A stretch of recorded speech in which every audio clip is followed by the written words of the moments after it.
Hello everyone, কেমন আছো তোমরা সবাই? আশা করি তোমরা সবাই খুব ভালো আছো। আজকে আমি তোমাদের সাথে একটা অন্যরকম পরোটার রেসিপি শেয়ার করব। আশা করছি এই পরোটাটা তোমরা আগে কখনো ট্রাই করোনি। এই যে এখানে লাড্ডুগুলো দেখছো, এই লাড্ডুগুলো দিয়েই কিন্তু আজকে আমি পরোটা বানাবো।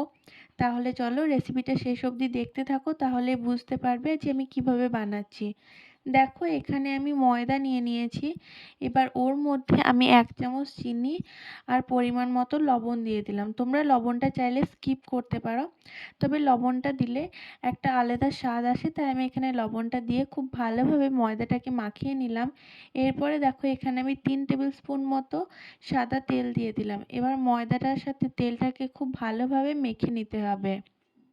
দেখো আমি ঠিক যেভাবে ময়দাটা মেখে নিচ্ছি খুব ভালোভাবে, তোমরাও ঠিক একইভাবে তেলটাকে মিক্স করে নেবে ময়দার সাথে। যখন এইভাবে মুঠো বেঁধে আসবে ময়দাটা, তখন বুঝতে পারবে যে ময়দাটার সাথে তেলটা খুব ভালোভাবে মিশে গেছে। এরপর অল্প অল্প করে জল দিয়ে ময়দাটাকে খুব ভালোভাবে মেখে নিতে হবে, একটা সফট ডো বানিয়ে নিতে হবে। দেখো এখানে আমার ময়দাটা খুব ভালোভাবে মাখা হয়ে গেছে। এটা থেকে এবার আমি 4টে লেচি কেটে নেব। যেহেতু আমার কাছে 4টে লাড্ডু আছে, তাই আমি এখানে 4টে লেচি কেটে নেব। প্রতিটা লেচির জন্য একটা করে লাড্ডু লাগবে। রুটি বানানোর জন্য আমাদের যেরকম লেচির প্রয়োজন হয়, ঠিক একই সাইজের লেচি আমি এখানে কেটে নেব। দেখো এখানে আমি 4টে লেচি কেটে নিয়েছি। এবার লেচিগুলোর মধ্যে লাড্ডুগুলোকে ভরে নিতে হবে। দেখো আমি ঠিক যেভাবে করছি তোমরাও ঠিক একইভাবে করে নেবে। প্রথমে লেচিটাকে একটা গোল শেপ দিয়ে নেবে, তারপরে মাঝখানটাতে একটা বোল শেপের মতো করে নেবে। একটু বড় সাইজেরই করবে, যেহেতু লাড্ডুটা এখানে অনেকটা মোটা, তো একটু বড় সাইজ না করলে তোমাদের লাড্ডুটাকে ভেতরে ভরতে অসুবিধা হবে। এরপর পুরোটাকে খুব ভালোভাবে মুড়ে নিতে হবে লাড্ডুটাকে।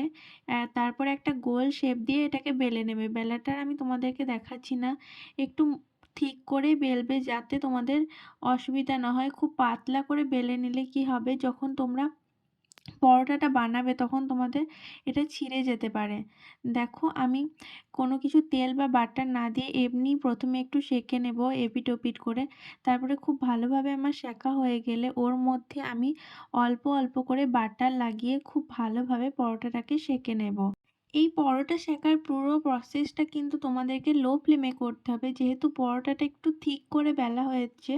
সেহেতু যদি তোমরা এটাকে হাই ফ্লেমে করতে যাও, তাহলে পরোটাটা কাঁচাই থেকে যাবে ভিতরটা, অথচ পুড়ে যাবে ওপরটা। তাই তোমরা ট্রাই করবে সবসময় যে পরোটাটাকে লো ফ্লেমে সেঁকার। তো চলো এপিট ওপিট করে বাটার লাগিয়ে আমি 2 থেকে প্রায় 3 মিনিট মতো খুব ভালোভাবে সেঁকে নেব। দেখো আমি ঠিক যেভাবে করছি তোমরাও ঠিক একইভাবে সেঁকে নেবে। 2 থেকে 3 মিনিট মতোই টাইম লাগবে, তার বেশি টাইম লাগবে না। দেখো এখানে আমার খুব ভালোভাবে সেঁকে নেওয়া হয়ে গেছে পরোটাটা। এবার আমি এটাকে একটা অন্য পাত্রে তুলে সার্ভ করে নিচ্ছি। দেখো পরোটাটা কতটা সুন্দর হয়ে গেছে, কোথাও পড়েনি বা কিচ্ছু হয়নি। আর খুব মুচমুচেও হয়েছে ওপরটা। আর ভিতরটাতে লাড্ডুটা কিভাবে আছে সেটাও আমি তোমাদেরকে দেখিয়ে দিচ্ছি, লাড্ডুর পুরটা কতটা সুন্দরভাবে আছে। দেখো এই পরোটাটা দারুণ লাগে খেতে, তোমরা অবশ্যই একবার ট্রাই করো বাড়িতে।